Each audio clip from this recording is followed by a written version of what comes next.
Shoutout muna sa ating mga kasabi, Sir Kua Onins and Sir Uldarico Montenegro. Ingat sa biyahe mga sir. Good morning mga kasabi. Araw naman ng Sabado, araw ng sideline. Biyahe tayo sa Lalamove. Time check 8:49 ng umaga. So dito tayo sa gasoline station, nakapagpa-full tank na tayo, tapos na-reset na rin natin yung prepaid natin sa zero. Tingnan natin kung saan tayo dadalhin ni Lalamove ngayong araw to at kumabog natin ang sa ating sideline goal na 3,000 pesos na gross income. Medyo sinisipon ako. Ito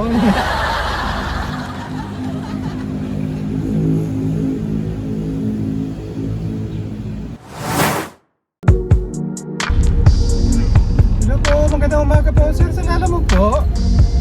Yung pipick upin po sa may BF Paranaque, dadalhin po sa may Sauyo. Anong items po yung kakarga sir? Bale, isang eco bag, tapos isang maliit na bagahe. Isang eco bag, isang maliit po na bagahe. Sige po. Wala naman po ang pasahero sir? Wala. Walang sasakay po. Sige po. Diyan po yung bayad sir? Sige, dito na lang. Sige sir. Dito lang po ako sa may ano na po. Punta na rin po dyan. Okay. Salamat sir. Bye. Okay mga kasama, time check 9:33. Medyo matagal-tagal rin tayo naghintay.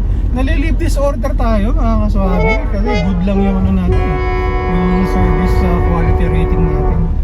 Ayun, may naswipe tayo mga kasama. Medyo malayo-layo yung pagdadalan. Paranaque taas sa Uyo. Tapos nakausap ko na si sir. Eco bag route, saka isang bagahe raw. Tapos priority to mga kasama. So alam nyo naman, pag priority medyo hindi ka kagad-agad makakapag double booking, pero tatry natin, subukan natin mag double booking. Okay mga kasama, dito tayo sa Paranaque. Time check 9:56. na pick up na natin isang eco bag na mga laruan, tapos isang maliit lang na maliit ang mga kasama. So ang binigay sa atin ng sir 1,000, tapos hiningan na lang tayo ng 100 na sukli. So ang bill niya is 797. So ang bali ng tip natin 103 pesos mga kaswabe. Ayos.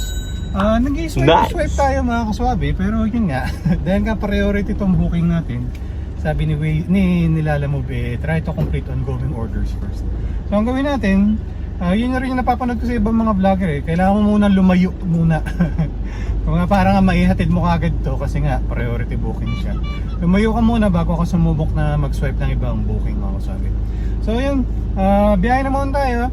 Ay sabi pala ni Waze, mag-EDSA raw 1 hour 40 minutes 32 kilometers away. Pero check rin natin kasi baka mas mabilis ka magro-Ross Boulevard tapos Quezon Ave.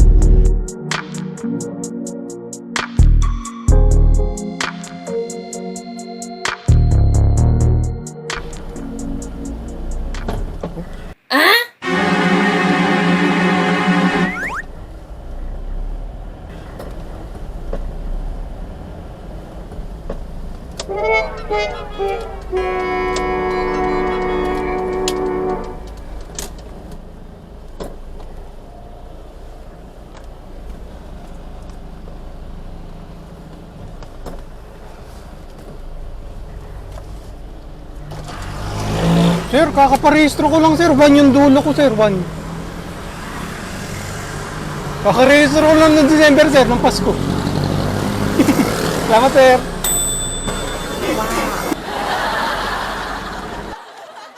Okay mga kasama, time check 11:09. Nandito tayo sa EDSA no. Medyo malapit na tayo dito sa flyover ng Magallanes. Umiiwas talaga ako dito sa lugar na to mga kasabi kasi para na ako ng ASBO dito dati. Parang mga February yata yun. Pagkatapos sinabi ko naman kakaparehistro ko lang. So pinakita ko yung registration ko. Last year lang yun, 2025. So pinagbigyan naman ako. Chinek nila yung registro ko. Tapos okay naman na, pinalis ako. Tapos ngayon, pinara na naman ako mga kaswabe. Tapos, pinaliwan ko agad. Sabi ko, sir, kakaparehistro ko lang sir nung pagkatapos ng Pasko. 1 ka ako yung dulo ng plate number ko. Tapos sinilip lang ni kuya, tapos okay na, pinalis na. Pero ready na ako, ilalabas ko na sana yung registro ko mga kaswabe. Kaya mga kaswabe, ang pagkakalam ko kasi, tinanong ko na yun dun sa ASBO nung last year, no? 2 months raw yung validity mula nung nagparehistro ka. So yun, mga kasama, medyo kinabahan ako kasi doon lang sa fine mapunta yung kinita natin ngayong araw. Mutan lang, kakaparehistro lang natin. Okay mga kasama, dito tayo sa EDSA. Baba na tayo dun sa tunnel ng Ayala, mga kaswabe. Mula dun sa pag-pick up natin itong priority booking natin sa Parañaque. Siguro nakadalawang hinto ako eh. Isa dun sa may Parañaque banda. Tapos yung isa, huminto ako sa may Pasay na banda, mga kaswabe. Wala talaga akong nasa swipe, mga kaswabe. Ano, sabi nila, alam mo, try to complete ongoing orders first. Pero medyo malayo na yun eh. Alam ba, parang mga 10 kilometers na yung pinaghintuan ko doon sa Pasay mula doon sa Parañaque. So baka nag-update na naman sila, alam mo, na kapag priority talagang kailangan ihatid ko muna. Pero tingin-tingin ba tayo? Okay mga kasama, dito sa EDSA, sa may Boni Station na tayo. Medyo matraffic. Traffic dito sa EDSA. Para 55 minutes, 14 kilometers away, sabi ni Waze. So wala pa rin tayo nasa swipe na pang sabay mga kaswabe. May mga pumapasok na booking, kaya lang medyo alanganan, 18 kilometers, 13 kilometers, pooling. Hello, good morning po sa Lalamove po. Yes po. May pipick up po dyan sa may Robinson sa Ortigas. Ano po sir? Ayan, pipick up po dyan sa may Robinson sa Ortigas, Galleria, Robinson's Galleria. Opo, ano po sir? Ano lang naman yung isang reduction at saka maliit na box po. Maliit lang naman, dalawa lang po. Okay po. Sa may Uncle John's po. Sige po. Tapos dyan po yung bayad. Ano po, doon po sa deliver po sa customer namin yan doon. Doon na po ang bayad. Doon po pa kanila po. Sige po. Opo, dito lang po sa may EDSA, sa may kalalagpas ko ng unang Boni. Mga 10 minutes raw po, nandiyan na po ako. Tawag po ulit ako pag medyo malapit na po. Sige po sir, okay po. Salamat po, bye. Okay mga kasabi, time check, 11:27. Kakasabi ko pa lang. Kakasabi ko pa lang na wala tayong makuha booking. Salamat naman, may nakuha tayong booking. Along the way lang talaga, madadaanan natin. Wow. So nandito tayo sa, sa EDSA. Ang pick up doon sa may Robinson sa Galleria, sa Ortigas. Okay mga kasama, time check 11:40. Na-pick up na natin yung items. Induction cooker siya, tsaka isang maliit na kaserola. Brand new siya mga kasabi. So dito natin siya pinalagay sa kitna para magkahiwalay sila nung booking number 1 natin. So unahin muna natin natin syempre yung priority sa may sa Uyo banda. Ano raw, 45 minutes, 13 kilometers away. Sabi ni Waze. Double booking tayo.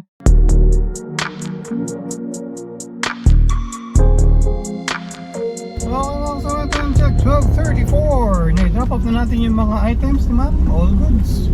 Pwede naman na yung kanina. Sa atin na natin itong booking number 2 natin mga kasabi, 29 minutes, 6 kilometers away. Sabi ni Waze. Pero tingin-tingin na rin tayo, baka may makuha na tayong pangsabay or yung next booking natin mga kasabi. Dito mamaya, dito tayo sa may Mindanao Avenue, kakanan tayo ng Old Sauyo Road. Okay mga kasabi, habang tayo ay nandito sa may Old Sauyo Road, dire-diretso lang naman to. Update ko muna kayo sa ating segment. Ang ating segment na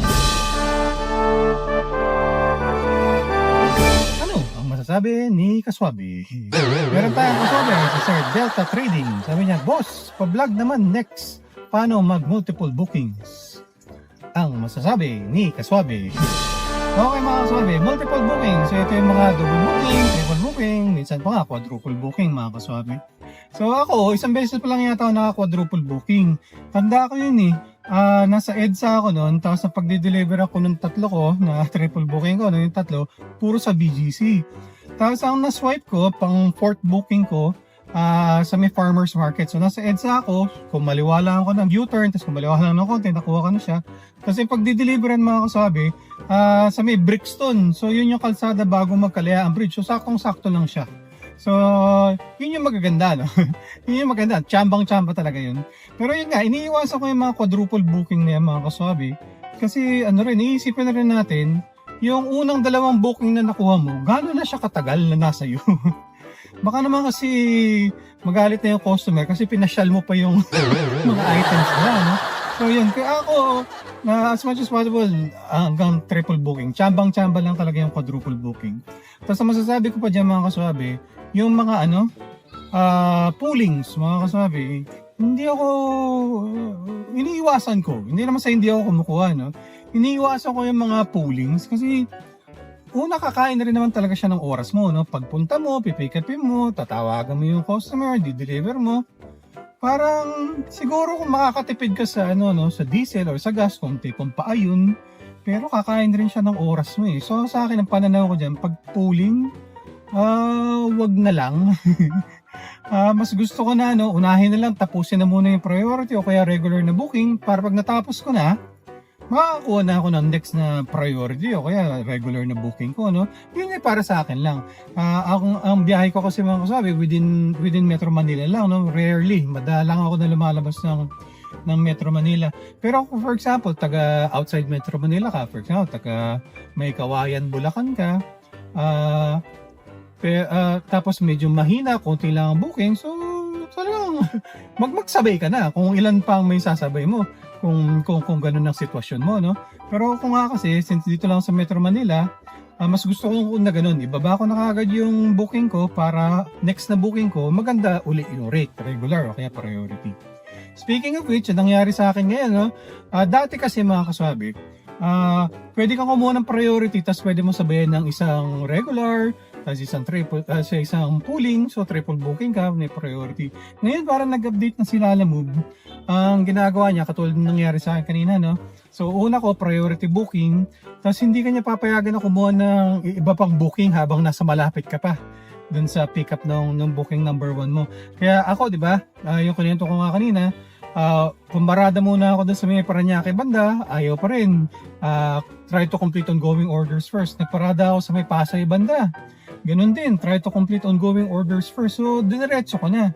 Hanggang sa dito na ako nakapag-swipe dun sa may Mandaluyong banda. So, yun mga kaswabe. So, ang tingin ko kasi dyan, yun yung paraan nila Lalamove. Para nga, syempre, nag-commit rin sila, no, si Lalamove dun sa customer. Kaya nga nagbayad ng mahal, no, yung customer na priority ang ibinok niya para ma-deliver kagad. So, yun ang paraan nila Lalamove. Pagbabawalan niya na kumuha ka ng pang double booking mo kung priority na yung isang booking mo. So, makakakuha ka lang kapag medyo nakalayo ka na. Yun para naman kung kahit na i-check man ng customer doon sa Lalamove app nila, no, makikita nila na umaandar naman, na medyo nakalayo ka na doon sa pick up point. Yun parang tipong nandun isang 30 minutes na, nandun ka pa rin sa may area nila kasi naghihintay ka na ng isasabay na booking. So, yun mga kasabi. Pagdating naman sa proseso mga kaswabi, kung paano kumuha ng multiple bookings, pareho lang naman ang proseso mga kaswabi. Punta ka dun sa pick-up, no, na tab, tapos lalabas dun yung mga available na bookings, tapos kapag may nag-stock ka, swipe mo lang.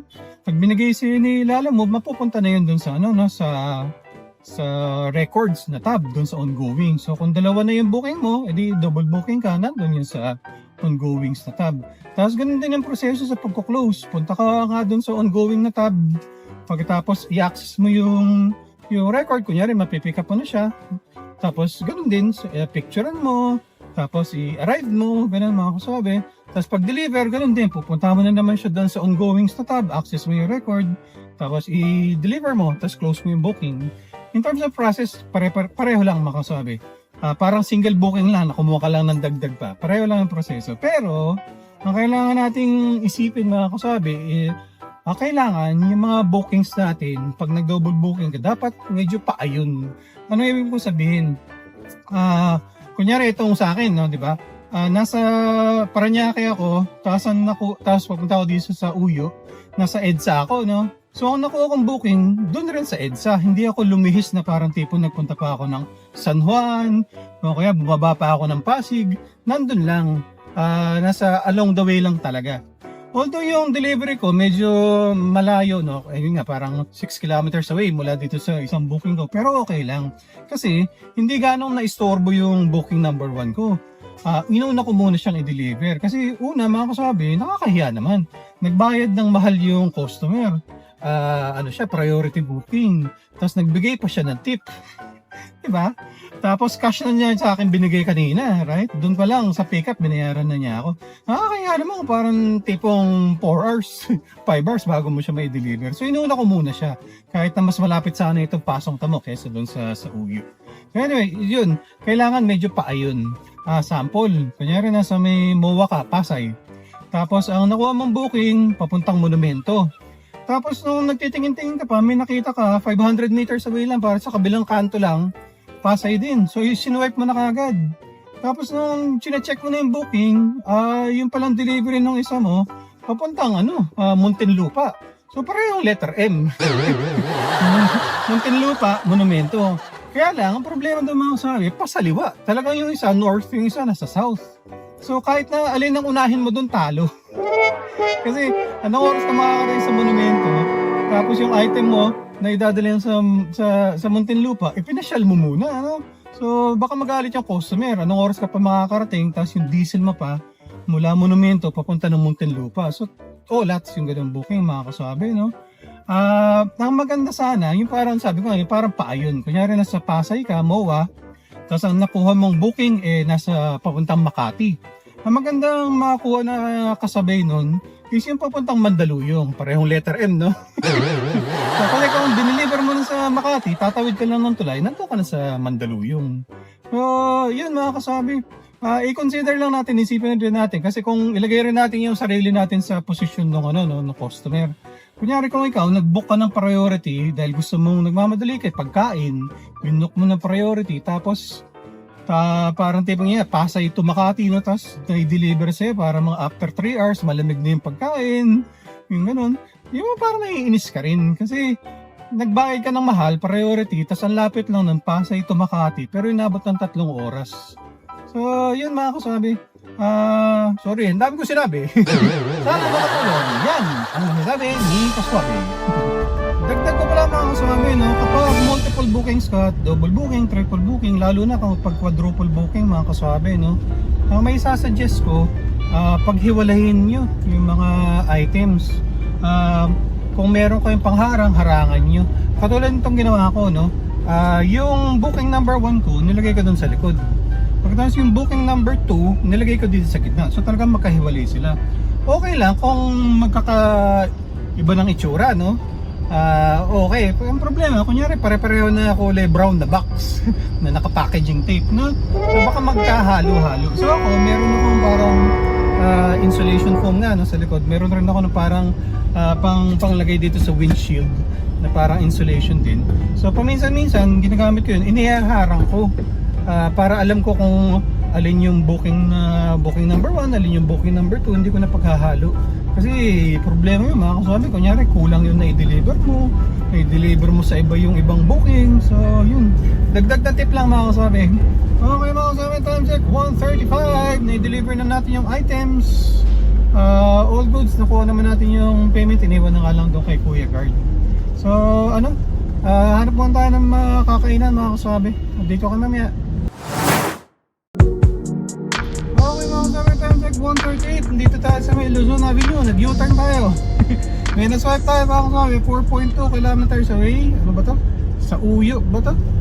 Tapos ang pagdadalan sa may Phil-Am daw, dun sa may Quezon City. Priority booking to mga kasabi. Okay mga kasabi, time check 2:01. Na-pick up na natin yung cake.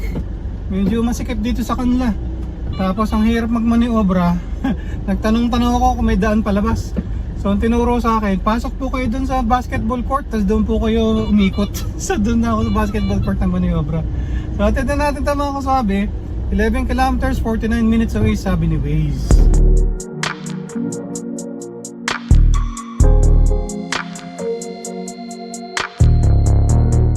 Okay mga kasabi, mga 15 minutes na tayo nandito sa clubhouse, itong subdivision nila. Kanina pa ako tumatawag dito sa recipient, tapos tinext ko na rin, hindi sumasagot. Hintay lang tayo mga kasabi, tawag-tawag po tayo. Okay mga kasabi, time check 3:22. Na-drop off na natin yung cake. Tawag dito, may event kasi, parang wedding ata mga kasabi. So yung contact natin, siya yung wedding coordinator. So busy-busy, nag-aayos ng mga lamesa, yung mga decor, kaya hindi sinasagot yung tawag. Mabuti lang mo, social pala itong clubhouse nila. Dalawa pala yung function room nila mga kasabi. Kaya yung nasa taas patapos na, so akala ko dun. So nagtanong-tanong ako doon, wala raw doon. Pero tanong ko raw sa baba kasi mayroon pang isang function room sa baba. So nandun pala sa baba. So yung pagdadalhan ko mga kasabi. So all good naman, i-deliver naman na natin. Gcash natin yung payment mga kasabi. Exacto! Walang labis, walang kulang. So labas muna tayo dito sa subdivision nila mga kasabi. Hanap muna tayo ng mga paparadahan. Magpahinga muna tayo, kakain muna ako. Magutom na ako, hindi pa ako nagla-lunch. Okay mga kasabi, time check 3:25. Hindi pa tayo nakakalabas dito sa subdivision nila. Sabi ko, magpapahinga tayo, kakain. Kaya na-try tayo mga kasabi, 1.4 kilometers. West Triangle. Tapos sa pagdadalan sa may Pasig, dun lang sa may Ortigas banda mga kasabi. Priority booking siya. Sinuwag ko na kasi lapit lang eh. So pick upin muna natin, booking number 4. Siguro mag-drive-thru na lang tayo. Gutom na ako. Okay mga kasabi, time check 3:36. Na-pick up na natin yung mga items, mga kamote at saka mga patatas. Medyo marami-rami siya pero goods naman siya sa 200 kg na booking nila mga kaswabe. So ano pala siya, mga tindahan nga ng mga gulay, prutas, ganun. So ang ginawa natin, bumili na rin tayo na pasalubong natin mga kaswabe. Kaya update ko muna kayo sa ating segment. Ang ating segment na ano ang pasalubong ni Kaswabe? Okay mga kaswabe, gusto to ni Mrs. Swabe at saka ni Junior Swabe. Ang pasalubong natin ngayong araw na to ay mga kaswabe, mga mango steam. Mauna nga mga kaswabe, 1 kilo lang sana ang bibiling ko. Kaya naman isip ko baka mag-away ko yung dalawa. Kaya 2 kilo lang binili ko. So yan ang pasalubong natin ngayong araw na mga kaswabe, mango steam.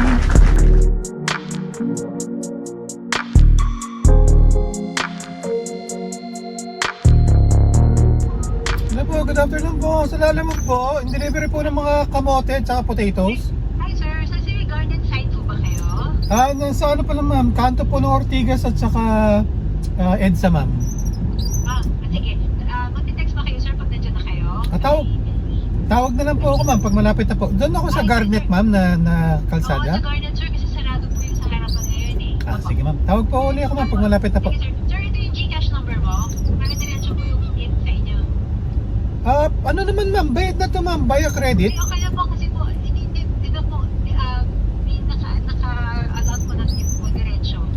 Sige ma'am, maraming salamat po. Dito po ma'am, ito po yung Gcash ko ma'am. Yes ma'am. Salamat po, bye. Okay mga kasama, time check 5 PM. Na-drop off na natin yung mga kamote at mga patatas. Dito tayo sa may Ortigas Center mga kaswabe. Paid via credit naman yan mga kaswabe, wala tayong siningil na cash. Hanap tayo ng mapapardahan mga kasabi. Abang-abang tayo ng next booking. Medyo mahina ang kinita natin kasi panay single booking lang natin kasi nga puro mga priority yung nakukuha natin, hindi natin nasasabayan.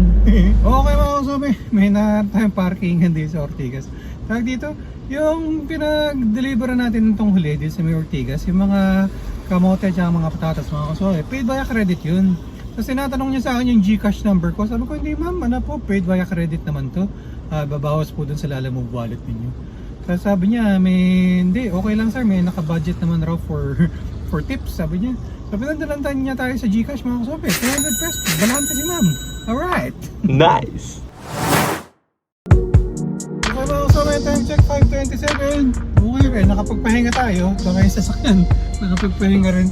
Dito tayo sa Ortigas, may naswipe tayo mga kasabi. Ano lang, 600 meters away, 5 minutes. Priority booking siya. Tapos ang pagdadalan din sa may Diliman mga kasabi. So, all goods. Pick up yung natin mga kasabi. Booking number 5 pa lang natin. Magagabi na.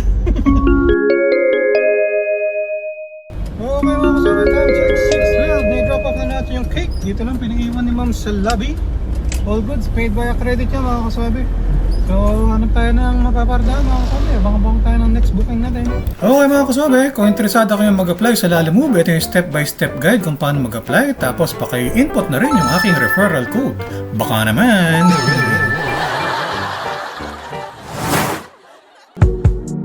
Okay mga kasabi, time check 6:18. May na-swipe tayo. 3.3 kilometers. 18 minutes away sa may Socorro. Ang pagdadalan sa may Las Piñas, so medyo malapit na yun sa home base mga kasabi. Priority rin yan! Hindi naman tayo makapagsabay nito. So, sinuwipe ko na mga kasabi kasi medyo malapit na siya sa home base. So inisip ko, uwi na lang na rin na tayo para makapagpahinga kasi nakapagod ngayong araw. Hindi tayo na gano'n nakakapag double booking. Pero tuloy-tuloy yung mga biyahe natin kasi puro mga priority na nakukuha natin.